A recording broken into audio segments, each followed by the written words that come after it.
ముదిగొండ సంతోష్ గారు ప్రముఖ కవి, విశ్లేషకులు, హైదరాబాద్ పబ్లిక్ స్కూల్ ఉపాధ్యాయులు. ముదిగొండ సంతోష్ గారు శంకరం గారి తర్వాత మాట్లాడతారు. ఏం లేదండి, నేను మాట్లాడుతున్న సందర్భంలో ఈ పుస్తకానికి సంబంధించిన ఒక పాయింట్ చెప్దాం అనుకున్నాను.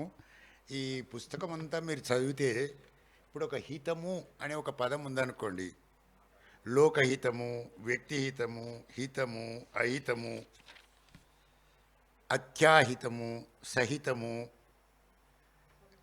ఆర్మోహితము, ఉపహితము, ఇలా చాలా పదాలను ఏ గ్రంథాల నుంచో తీసుకొచ్చినవి వివరణగా ఇచ్చారు. ఇది ఒక మంచి సాంప్రదాయంలో నేను అన్నిటికలా ఉంది. ఒక మాట చెప్దామని మర్చిపోయినా. ఏమిటంటే సూర్యరాయాంధ్ర నిఘంటువును మీరందరూ చూసి ఉంటారు.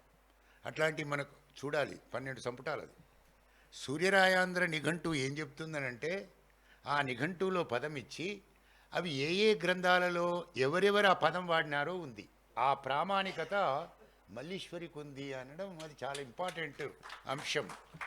మరొకటి, ఇప్పటి కవులకు కానీ ఎవ్వరికి దొరకని పుస్తకాలు ఏమిటంటే నానార్థాల మీద సంపుటాలు వచ్చినాయి. నానార్థాలు, ఒక పదానికి ఎన్ని అర్థాలు ఉంటాయో ఇప్పటి కాలంలో ఆ పుస్తకాలు వెయ్యరు.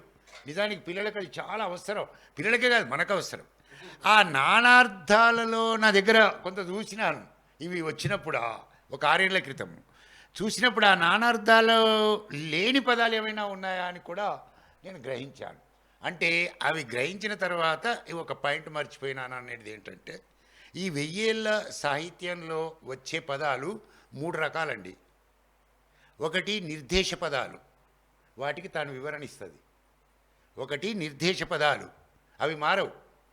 2 సాధికారిక పదాలు, మొత్తం భాషలో అది మారుతుంది. అది ప్రాకృతం నుంచి వస్తుందా, ఇంకొకటి నుంచి వస్తుందా, ఎక్కడ, అన్ని సాధికారికత. అందులో తాను వివరణలు ఇచ్చేది. 3వది ఉచ్చారణ. భాష మొత్తం 3 రకాలు. ఉచ్చారణ ఒక కాలంలో ఉంటే ఒక 100 ఏళ్ళు కాగానే అది సాధికారికతలోకి వెళ్తుంది, తర్వాత నిర్దేశంలోకి వెళ్తుంది. చాలా పదాలు ఒకనాటి కాలంలోని ఉచ్చారణ ఇప్పుడు నిర్దేశాలు. ఈనాటి ఉచ్చారణ మాండలికాలు, తర్వాత కాలంలో అవి అవుతాయి. ఈ క్రొనలాజికల్ అంశాలను ఆమె వాడింది. ఎలా వాడింది అని అంటే, ఒక మాట చెప్పాల్సింది ఏంటంటే, నిర్దేశ సాధికారత పాత గ్రంథాల నుంచి తీసుకుంది ఆమె ఉచ్చారణ ఈ ఆధునిక కవులలో ఆ పదానికి వ్యవహారికంలో ఏమంటున్నారో ఆ కవులు రాసినవి కరుణశ్రీతో మొదలుపెట్టి వాటిని ఉదహరించడానికి ప్రయత్నం చేసింది. సెల్యూట్. అది చాలా ప్రధానమైన అంశం. ఒక సంస్కృత భాషలో ఉండే పరిణామశీలాన్ని, భాషలో ఉండే పరిణామశీలాన్ని చిట్ట చివరికి వచ్చేటప్పుడు ఆధునికంలో ఉచ్చారణ ప్రామాణికంతం అవుతుంది.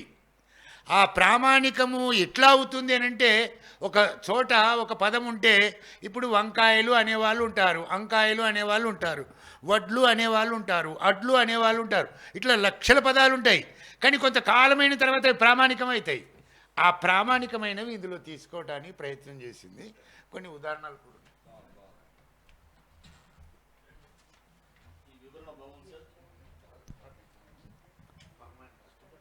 ముదిగొండ సంతోష్ గారిని ఉపన్యసించవలసింది.